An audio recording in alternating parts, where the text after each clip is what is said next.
A man stepped out of the darkness at 5 a.m. and pointed a gun at my head.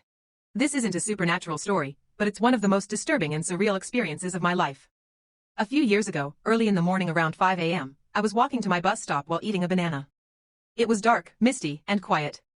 I was half asleep, debating something completely normal, like whether I should get coffee before or after my commute. As I reached a dimly lit corner near my street, a tall man wearing a black mask stepped out of an alley to my left. I was so tired that I barely noticed him at first. Then he shouted for me to put down my purse and pointed a gun at my head. Suddenly everything became very real. He told me to put my bags down, and I calmly said I was doing it.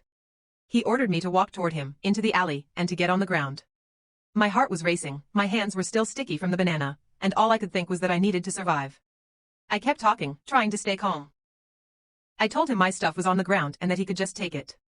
He got angry and told me to be quiet. Then he got on top of me and pressed the gun to my head.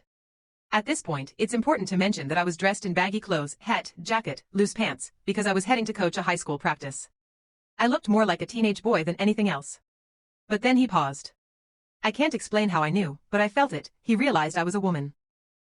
He got off me, stood up, pointed into the dark alley, and told me to come with him. My stomach dropped. I remembered recent assaults in my neighborhood, and something inside me snapped into focus. One part of my mind was terrified because he had a gun. Another part was absolutely certain I could not go into that alley. So I did the only thing I could think of. I talked. I said I was following him. I took a couple of tiny steps backward toward the sidewalk. And he believed me. He turned his body, and his gun, toward the alley. That was my chance. I took a deep breath, lowered my head, and ran as fast as I could.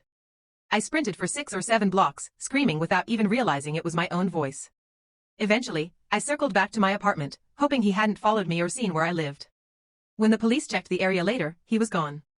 The only proof it ever happened was a banana peel left behind in the alley. And an adrenaline rush that stayed with me for days. Even now, it still bothers me sometimes. But I'm grateful that I'm haunted by the what-ifs, and not the what happened.